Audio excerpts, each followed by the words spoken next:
بسم اللہ الرحمن الرحیم۔ السلام علیکم ناظرین، بری خبر لے کر آپ کی خدمت میں حاضر ہوئے ہیں۔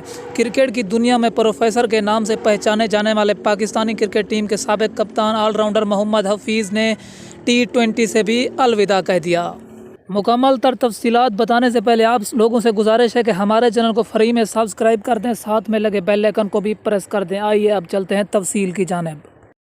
ناظرین، محمد حفیظ کے انٹرنیشنل کیریئر پر نظر ڈالی جائے تو انہوں نے 55 ٹیسٹ میچوں میں 10 سنچریاں اور 12 نیز سنچریاں سکور کی، 36,052 رن سکور کیے اور اپنی مین آف دی بولنگ کے ذریعے 53 وکٹیں بھی حاصل کی۔